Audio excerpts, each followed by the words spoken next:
there. Welcome to Creation Unplugged Zentangle Instruction.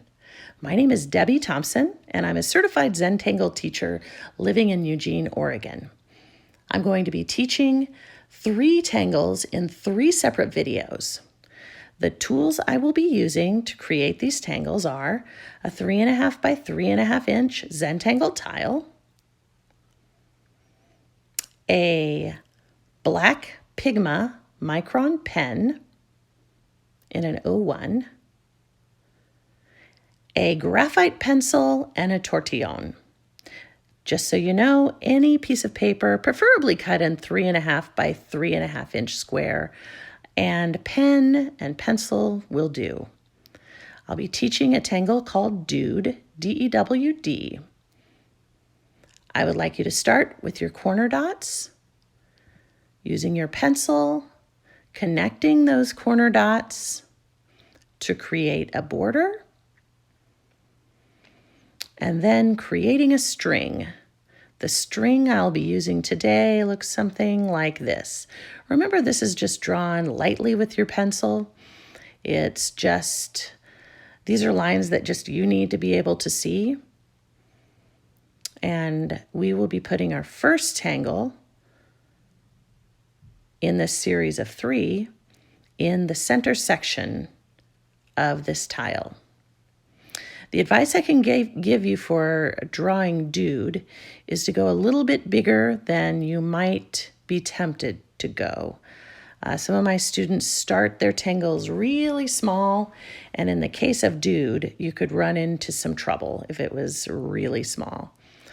So the first element is sort of a stem with an orb on the end that kind of leans a little bit to the left. And then the next will be the same sort of shape, that stem moving up beyond that first stem and going off to the right. So in this particular tangle, this will be kind of a stair step, left, right, as we move up the page in the center section of our tile. And when you start your next stem, put it just a little bit above that previously drawn orb as you move up. I'm leaving a little bit of white as I darken in my orbs just to create kind of a sparkle. This is completely optional. I'm moving from the right to the left as you move up your tile. Darkening in those orbs as you go. Remember, this is an organic tangle. It's moving. These aren't sticks. So as we get to the top, add a little bit of character and flow to each of your little elements of Dewed as it climbs and moves to the top. Next, we will be auraing this first part of the tangle. And for those of you who are familiar with auraing, you know what to do. For some others who might not know what that is, to aura is to simply follow a line or pattern that's previously drawn. So I'm just following that stem until I connect to the stem above the part that I just auraed. And then once again, starting at the top, slightly separated from that original stem, going around your orb and connecting to the stem above. And you'll just be moving up that way. If there's any part to do that's tricky, it can sometimes be the spacing. So this was definitely a tangle that I tried a few times, and realizing where those stems needed to be so that they would connect in the aura was important. But once you've got that spacing down, this is a beautiful tangle, I think, that just has a lot of movement and character. There are a lot of opportunities for trying different tangulations of dude and just seeing what will happen if you make slight changes. But these are the basic step outs to dude. Dude was apparently named by one of the founders of Zentangle. Could have been their daughter, Molly or Martha, who thought maybe this looked like a dewdrop. Hence the name D for drop, dewdrop. So what I'm going to do next is basically create this same pattern on the right-hand side and on the left-hand side of this first element. Again, same thing, just going back and forth. If you would like to watch me create this right-hand side a little bit, just to get an idea of your spacing,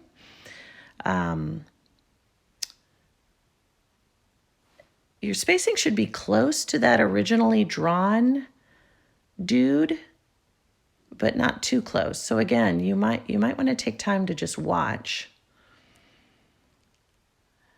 Coming around to the left, getting close to that section that has already been auraed. And then again, it's organic, it's growing, so you're coming around to the right. And then just working your way up. As you can see, I'm crossing over that graphite line that I created with the string. And just remember, your string is not a wall or a fence. It's not like a coloring book and you have to stay in the lines. It's just an idea.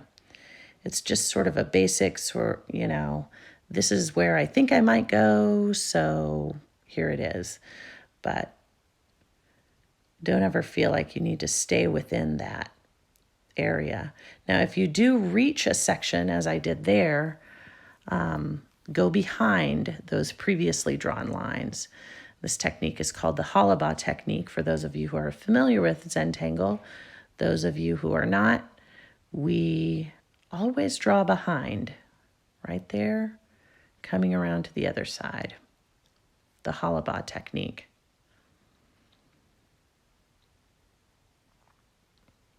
And working my way up to the top, going around that top orb, and then starting back at the bottom and auraing the right-hand side. And there's no hurry with this. There's no rush. So now what we can see is we have two lines of dude, and it's created these sort of center holes or empty sections. So this gives us an opportunity to think about what to do there. We can certainly leave them blank.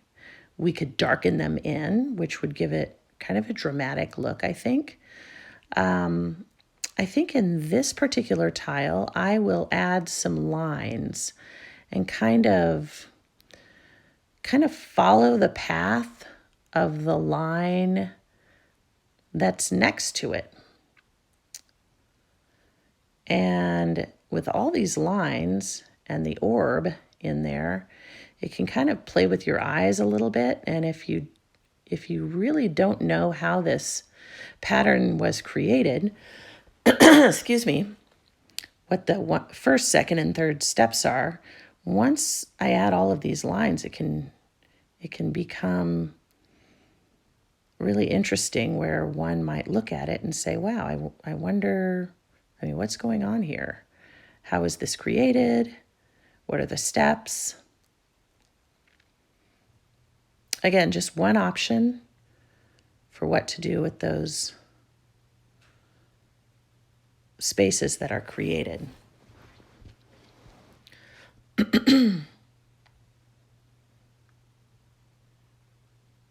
So I'm going to go ahead and go up the left-hand side, doing the same thing, starting with a dude, a stem, an orb at the top, going left to right to left to right, making them grow in an organic way, keeping them close to that center section, but not too close,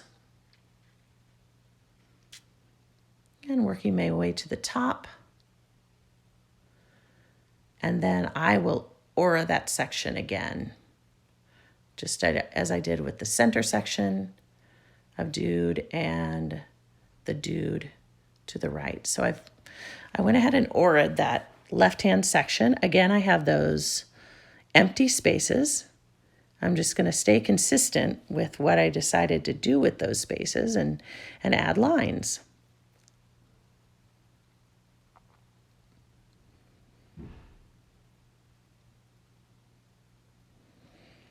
It really is a beautiful tangle, and it's a tangle that once you practice and you get your spacing right, I mean, we could just fill this whole tile with dude.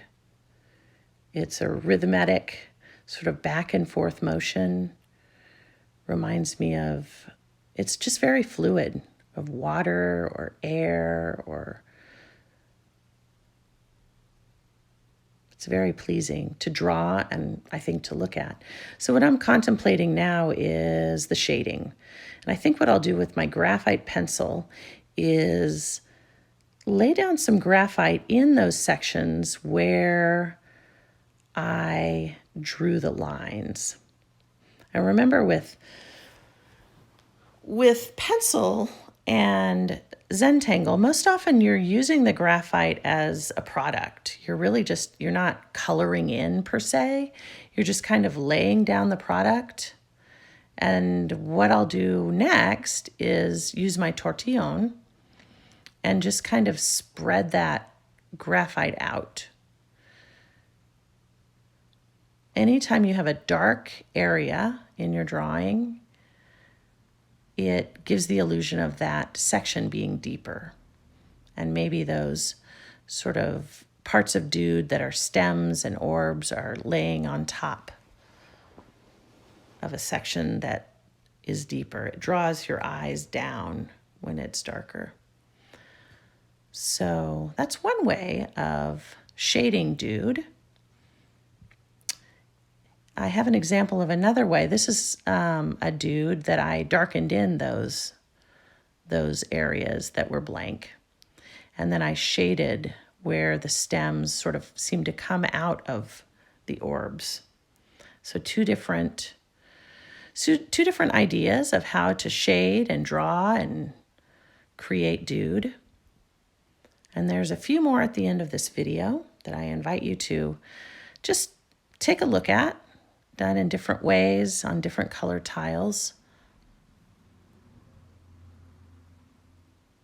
I hope you enjoyed this tangle and this instruction. I invite you to practice and to create something beautiful. And I'll be back with you in the next couple of days to instruct 2 more Zentangle patterns and complete our tile. Thank you so much.